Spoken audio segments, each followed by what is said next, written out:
This week, we're focusing on one of the most visible and influential aspects of marketing: communication. When most people think about marketing, they immediately think about advertising.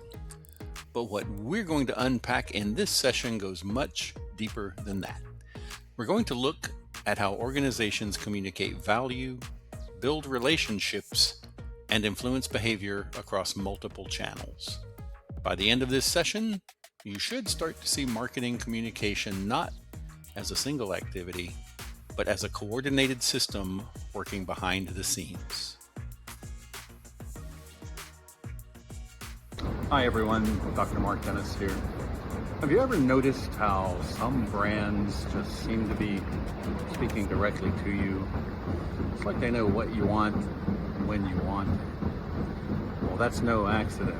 All of that happens as a result of lots and lots of carefully orchestrated and strategic marketing communication. As you continue through this course, you've been studying not only what marketing is, but how marketing happens in the real world. So continue on with your assignments and reviewing this week's material, and think about all of the brands, all of the marketing messages you see in your everyday business. And before you know it, you'll be thinking less like a consumer and more like a professional marketer. See you online.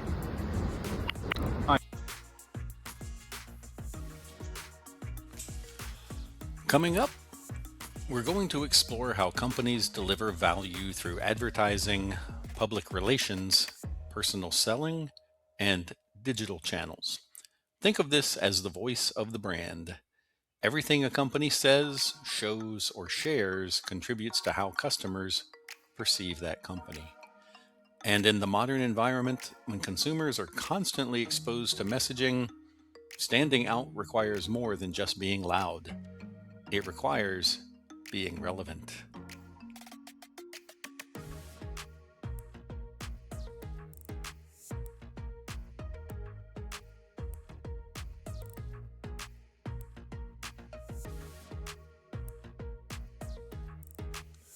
Let's start with the promotion mix. This is essentially the marketer's communication toolbox.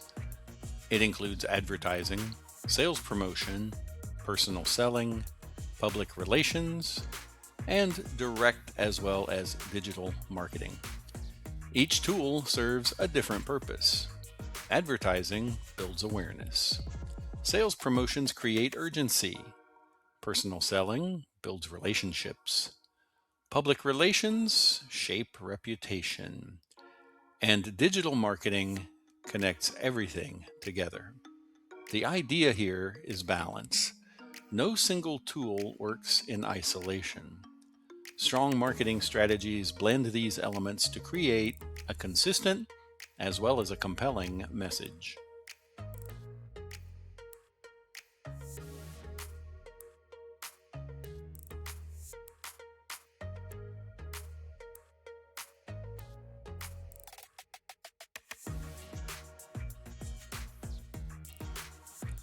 Several major factors are changing the face of today's marketing communications. First, consumers are changing.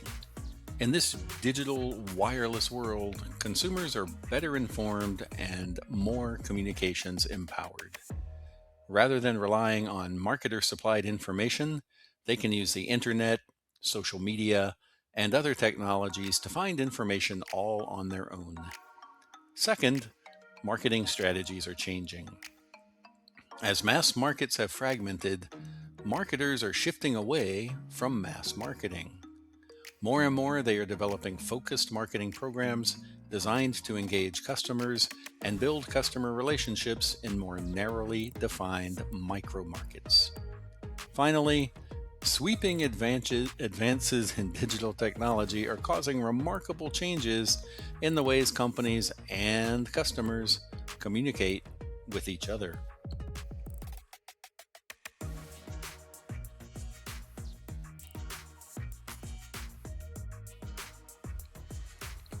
Next up, personal selling and sales promotion.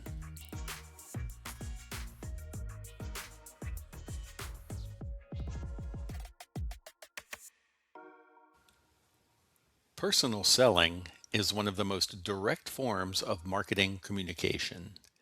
It involves real people engaging with customers to understand their needs and provide solutions. A skilled salesperson does more than just sell. They listen, they analyze, and they build trust. In many ways, they act as a bridge between the company and the customer.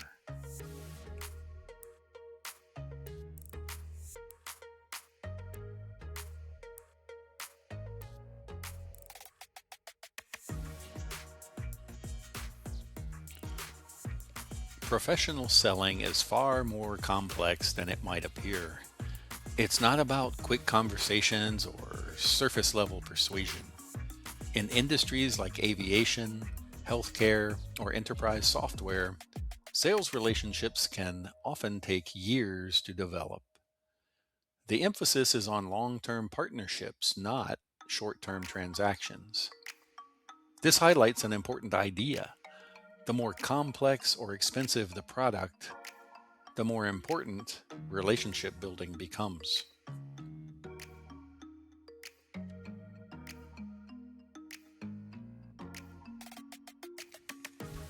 The sales force plays a critical role in connecting the company with its customers.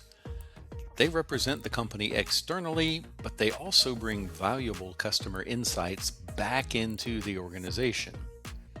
This two-way communication is critical. Strong relationships with salespeople often translate into strong relationships with the brand itself. This is why companies invest heavily in training, support, and alignment between marketing and sales teams.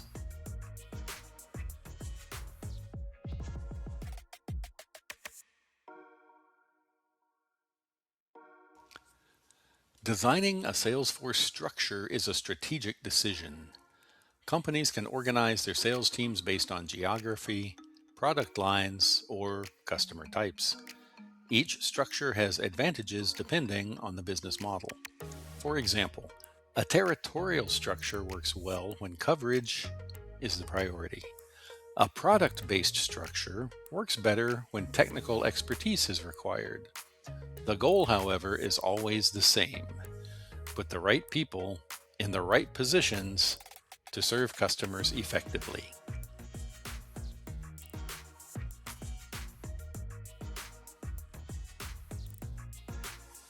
Here we have a real-world example. A company like Whirlpool organizes its sales force by both customer and territory. Different teams focus on major retail partners, while others manage geographic regions. This layered approach allows the company to maintain strong relationships across multiple levels. It also reinforces the idea that one-size-fits-all strategies rarely work in complex markets.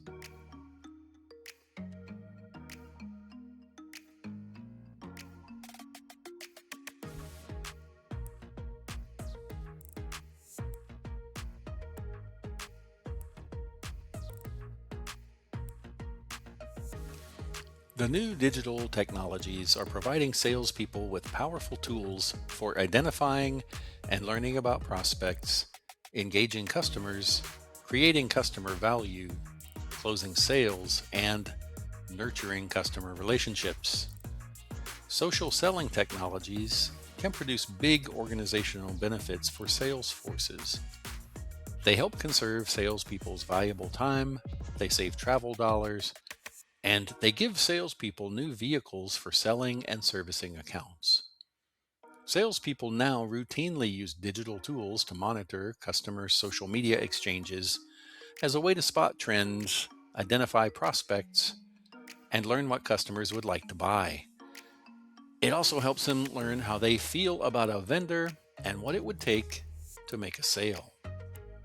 They generate lists of prospective customers from online databases and social networking sites such as Inside View, Hoovers, and LinkedIn.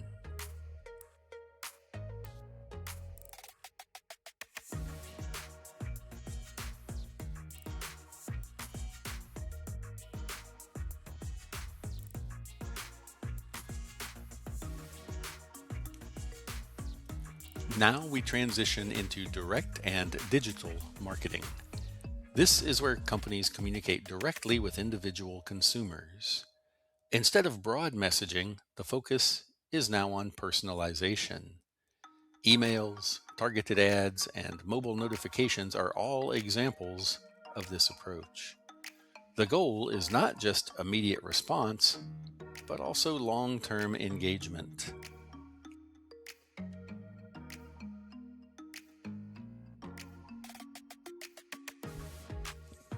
Direct and digital marketing allows companies to tailor content to very specific audiences.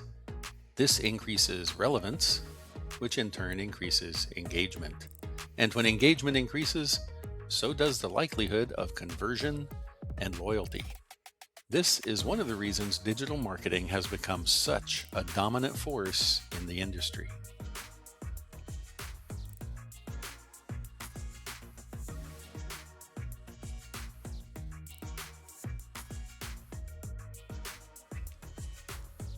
Direct and digital marketing have become the fastest growing form of marketing.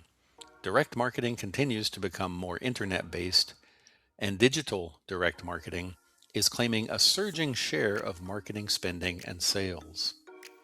Total digital marketing spending, including online display and search advertising, video, social media, mobile, and email, all of this now accounts for the second largest share of media spending, behind only television, which it is expected to rapidly overtake if it has not already done so.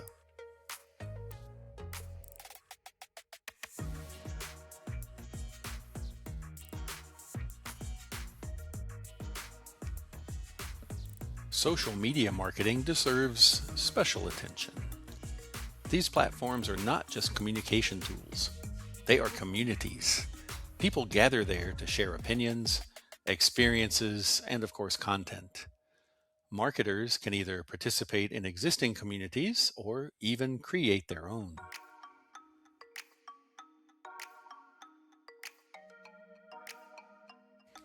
But here's the key: they must add value. Simply pushing messages into these spaces rarely works, and in many cases, even backfires.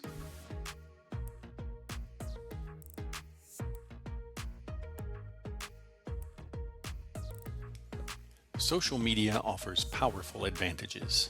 It's targeted, interactive, immediate, and many times quite cost-effective. But it also comes with challenges. The results can be difficult to measure, and control is limited because users drive the conversation.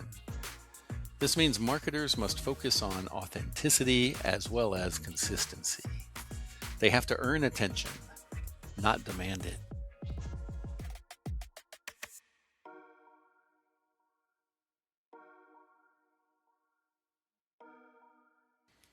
Let's take a moment and connect these important concepts, in fact, everything we've studied so far, back to your marketing project.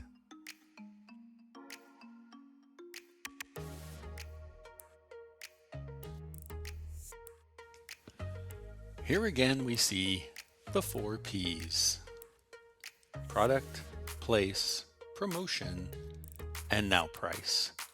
Up to this point, most of what we discussed today fits under promotion. That's the communication side of marketing. That's how companies get your attention, tell their story, and try to influence your decisions. But this section of our discussion highlights something equally important: price. Price is where strategy meets reality. You can have a great product, strong distribution, and compelling promotion, but if the price doesn't align with what customers are willing to pay, none of the rest matters. Price sends a message. A higher price can signal quality, exclusivity, or prestige. A lower price can signal value, accessibility, or competitiveness. Either way, customers are making judgments about the product before they even experience it. It also directly impacts profitability.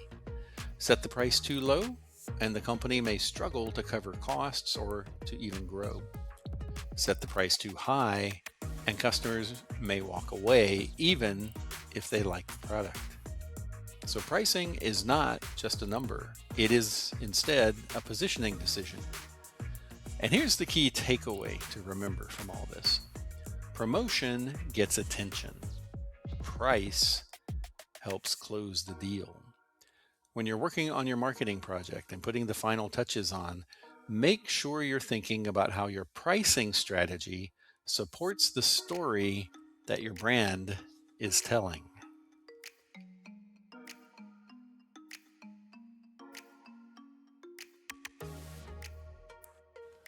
Let's take a closer look at price, because this is where a lot of marketing strategies either succeed or they fall apart. The first question is simple, and yet it's also incredibly powerful. How much are customers actually willing to pay? This is not about what the company wants to charge. Instead, it's about perceived value. If customers believe the product delivers strong value, they're often willing to pay more. If they don't, however, even a low price can feel too high. The second question is about competition. Is your price in line with similar products in the market?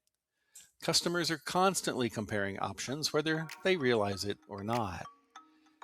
If your price is significantly higher, you need to justify it with clear differences in quality, features, or experience. If it's lower, you need to be careful not to signal that something might be lacking. And then we get to the third question, which is critical from a business standpoint. Can the company actually make a profit selling at this price? Because at the end of the day, pricing must support sustainability. Revenue needs to cover costs, support growth, and deliver returns. So when you think about pricing, think of it as a balancing act between these three forces: customer perception, competitive pressure, and company profitability. Get those three aligned and you have a pricing strategy that works. Miss just one of them and the entire marketing effort can struggle to gain traction.